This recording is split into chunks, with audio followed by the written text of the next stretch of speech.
Hello friends, कैसे हो आप लोग। उम्मीद करता हूँ कि आप लोग अच्छे होंगे और स्वस्थ होंगे।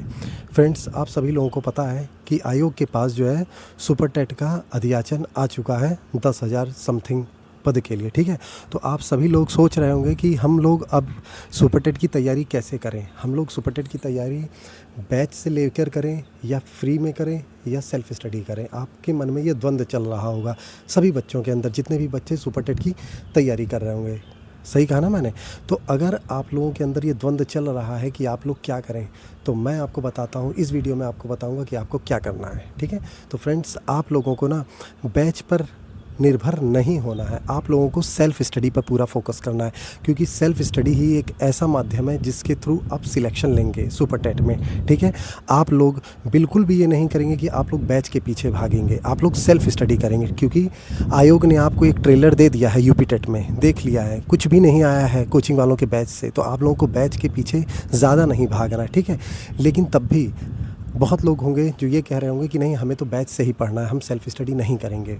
प्राथमिकता तो आप लोगों की यही होनी चाहिए कि आप लोगों को सेल्फ स्टडी करनी चाहिए। मैंने आपको पिछली वीडियो में बताया कि किस किस बुक से पढ़कर अच्छे मार्क्स स्कोर कर सकते हैं। ठीक है, लेकिन कुछ बच्चे जो इसी पर रहेंगे कि मुझे बैच ही लेना है, पेड बैच ही लेना है वो भी, तो उन लोगों के लिए मैं बताऊंगा कि आपको अगर बैच लेना ही है तो सिर्फ़ और सिर्फ आप बैच ना गाइडेंस के लिए लीजिएगा।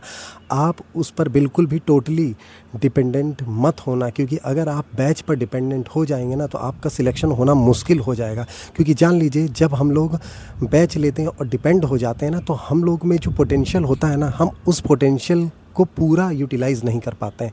तो हमें सेल्फ स्टडी करनी है, बुक से पढ़ना है। ठीक है, स्वाध्याय करना है, और उसके बाद हमें अगर ज़रूरत पड़ी तो हम बैच लेंगे सिर्फ़ और सिर्फ गाइडेंस के लिए, अगर ज़रूरत पड़ी तो। इस बात को ध्यान दीजिएगा। ठीक है, तो अगर हम बैच लेते हैं, उसकी वजह मैं बताता हूँ कि लोग कहेंगे कि ये क्यों पेड बैच के खिलाफ बोल रहे हो। देखिए, अगर आप लोग पेड बैच लेते हैं तो देखिए होता क्या है ना, कि कोचिंग वाले क्या होता है, पेड बैच चलाते हैं, फिर वो उस बैच को तब तक चलाते हैं जब तक आपकी परीक्षा ना हो जाए। ठीक है, अगर परीक्षा जब तक नहीं होगी तब तक पेड बैच ही आप पढ़ते रहोगे, तो आप रिवीजन कब करोगे। बात ये भी है। उनका क्या है, देखिए, उनके लिए आप सिर्फ और सिर्फ एक नंबर हो, you are just a number for them.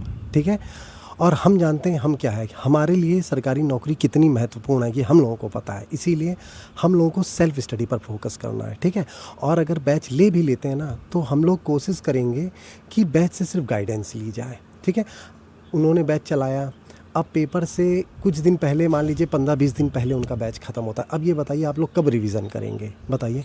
अगर आप रिवीजन नहीं करेंगे तो आपके पढ़ने का कोई मतलब नहीं है, क्योंकि हर कोई जानता है सिलेक्शन जो होता है वो क्या होता है, लिमिटेड रिसोर्सेस और मल्टीपल रिवीजन, इसी से होता है ना।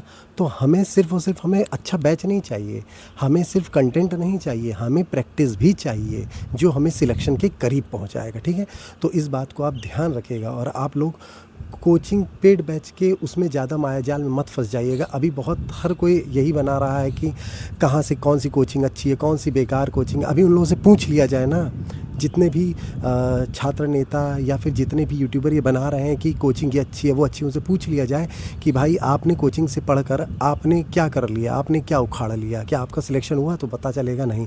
और फिर एक और बात बताइए आप मुझे, जो लास्ट सुपर टेट की भर्ती आई थी ना, वो आपकी 2018 और 2019 में आई थिंक आई थी। तो सिर्फ 2 साल हुआ है, तो वो 2 साल में कौन सा ज़्यादा, मतलब बहुत सारे टीचर तो होंगे भी नहीं उस टाइम में जो अभी पढ़ा रहे हैं, है ना। वो तो उस समय थे भी नहीं, तो आप लोग क्यों बैच के चक्कर में ज़्यादा है। लेकिन अगर लेना ही है, आपको उनके अनुभव का यूज़ करना है, तो मैं कहूँगा सिर्फ और सिर्फ गाइडेंस के तौर पर यूज़ करिएगा, डिपेंडेंट मत होइएगा बिल्कुल भी। ठीक है फ्रेंड्स, अगर आपको ये वीडियो अच्छी लगी हो, आपको लगता है कि कोई आपको वाकई एक अपना भाई समझकर या अपना सखा समझकर, ठीक है, बता रहा है, तो प्लीज़ मेरे चैनल को सब्सक्राइब करिएगा। ठीक है, ओके, थैंक यू गाइज़।